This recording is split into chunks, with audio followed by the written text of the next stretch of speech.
folks. You can see I'm coming to you from inside the tennis shack.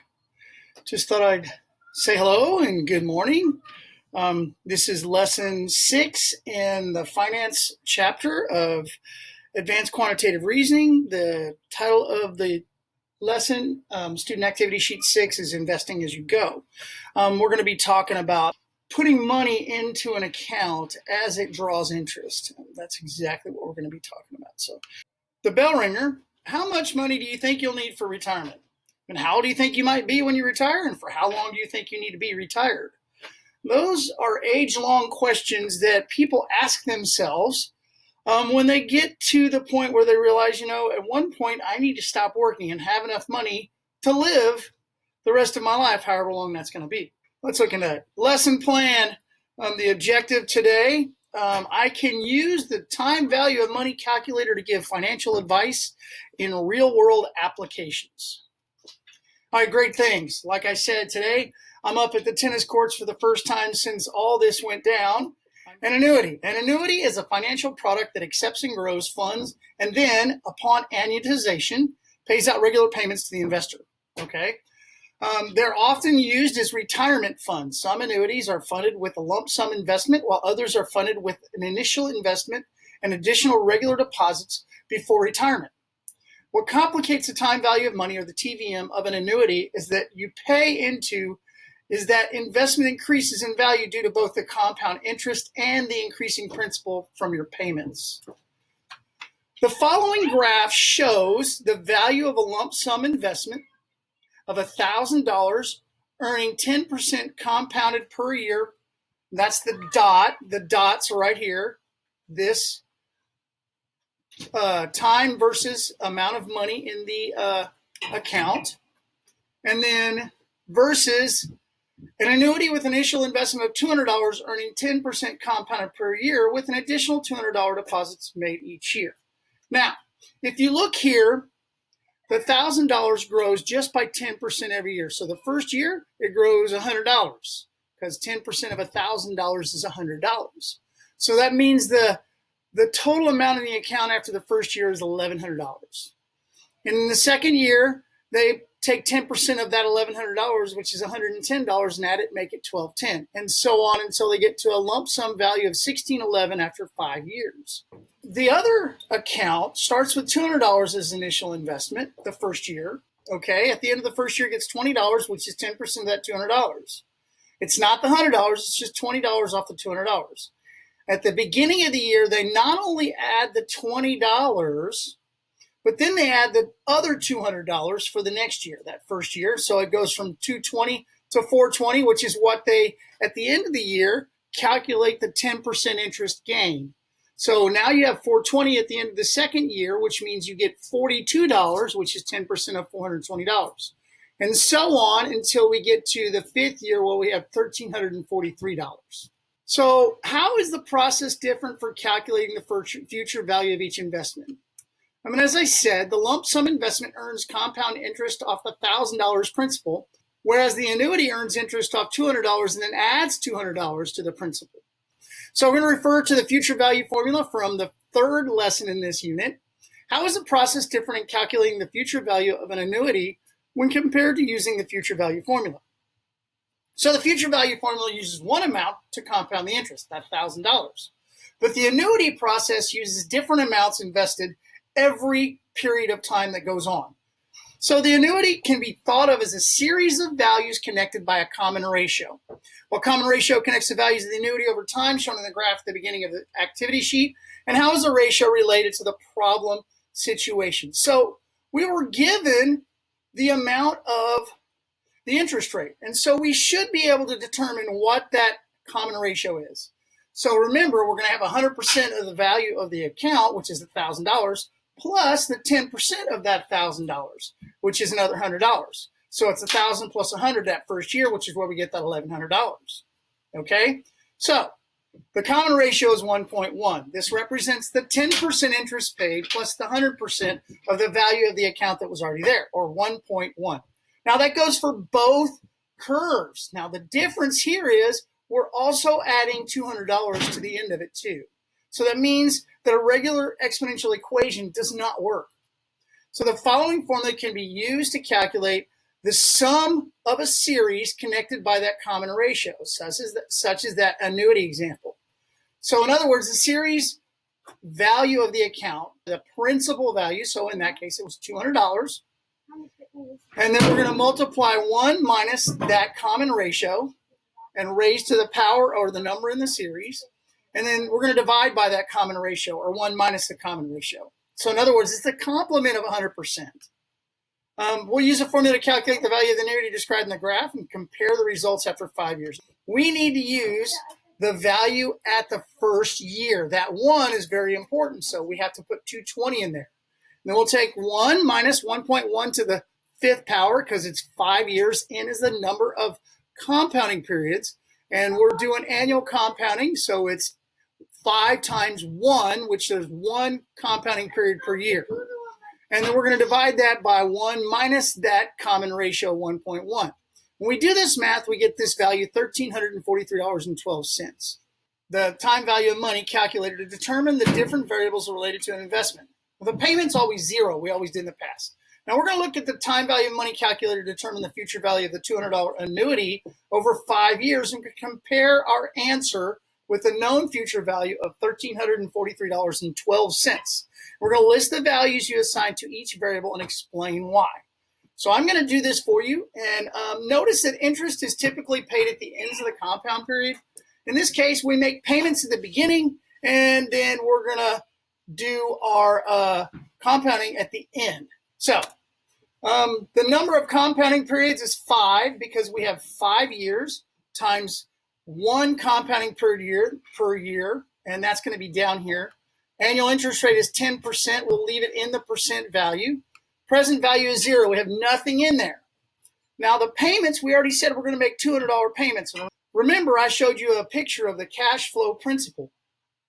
If you're taking money out of your wallet, let's say you got a wallet like this, and you take money out of your wallet and you take it and you give it to the bank, that's negative. It's leaving your wallet, right? But if you go to the bank and you get money and you put it in your wallet, that is considered positive cash flow.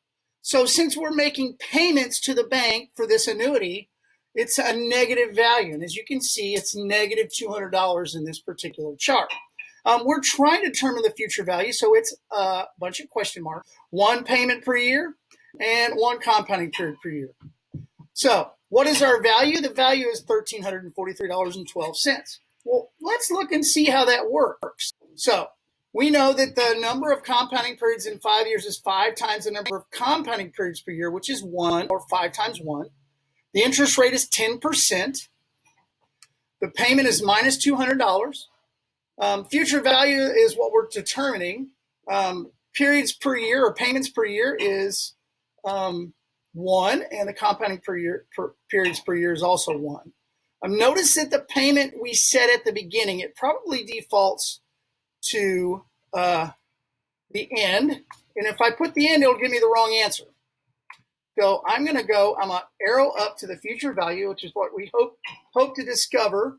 And we'll hit alpha and then enter. And of course, we get the answer that's correct. Okay, so Amy is 25 years old and has attended some retirement planning seminars at work. She wants to start thinking about retirement savings early. She knows that she should, so she plans to invest in an annuity earning 5% interest compounded annually. She's going to save $100 from her monthly paycheck so that she can make an annual payment of $1,200. So this is meant to confuse you. Don't worry about this monthly $100 stuff. Just remember, she's making annual payments of $1,200. Remember, money is coming out of her purse or her wallet, and it's going to the bank. That's going to be negative. So that payment is going to be negative. It's not going to be a positive number. We're going to use the time value of money calculator to determine the future value of the investment in 35 years. So we're going to make payments once per year, and we're going to compound once per year. And let's see how that works out. Number of compounding periods, 35 years. And it's 1 time per year, so it's 35 times 1, or 35. Annual interest rate, we said, was 5%. The present value of the principal, we're going to put no money in there. We're going to make a payment of $1,200 per month. Notice it's negative, like I said, cash flow principal. We're going to determine the future value of this investment in a minute, but the number of payments per year usually is the same as the number of compounding periods per year, but in this case it is 1 and 1. So what is the future value of this investment at maturity after 35 years? It is $113,803.59. Now let's check this out. 35 years, 5%, and it's going to be negative. Notice I come down here and I'm using the negative right on the calculator, $1,200. And then I'm going to come down here and hit alpha enter. And yes, $113,803.59, just like we have on the screen. So Amy seeks the advice of a financial planner who recommends $850,000 for retirement. Will Amy's annuity plan provide the necessary funds for her retirement? If not, what could she do to increase the value of the investment at retirement? And of those actions, which does she have relative control over? Now, the answer here is really crazy, but she's not going to have enough for retirement. And we're going to look at it here on the calculator. She could work more than 30 years, okay? She could work more than 40 years. If she works until age 65, she has over 40 years to make payments into the annuity. However, this still only gives her $152,207. She must increase the amount she saves from each paycheck to increase her annual payment to the annuity. Another option is to find an annuity that pays better interest. So let's look at what that means. How much? $1,200 per year. And she wants to work for 35 years at 5%. And is she going to make it? Okay, let's see. Is she going to make it? No. If she makes $1,200 payment, she's not going to have enough. It's only $152,207.72. Okay. What if she put twice that amount of money in there? What if she put $2,400? Would she make it? Let's go in here. Oh, I made a mistake. What I did was I put minus, not negative. $2,400 in there with the proper negative. I'll move down to future value and hit alpha, enter, and I only have $227,000. I don't know. If she wants to work for more than 40 years, I still don't think she'd have enough money. So let's change that to 40 and see what happens. Enter. She still only has $304,000. Here's an idea. How about if she made it 8%? If she found an account that paid 8%, how much money would she have? Alpha, enter, $671. That's a little closer. As you can see, the higher the interest rate, it makes a bigger difference in the amount.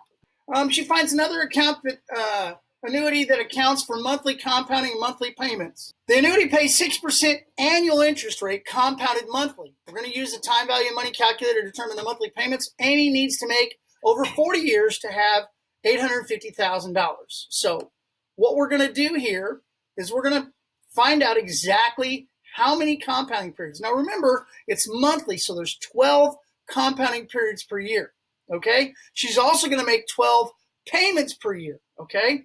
We got to find out what those monthly payments are. So we're going to have to put the alpha enter here on our calculator. So the number of compounding periods between the time of investment and the time of retirement is 40 years times 12 times per year.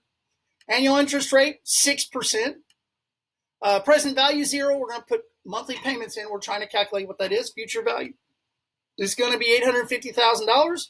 12 payments per year, 12 compounding periods per year. Let's see what that answer is. It says it's going to be $427. What did we say it was? We said 40 times 12, 6% interest. Notice it automatically defaults that answer is given to us. We don't know what the payments are going to be, so I'm just going to leave that 0. We want $850,000 and payments per year, 12.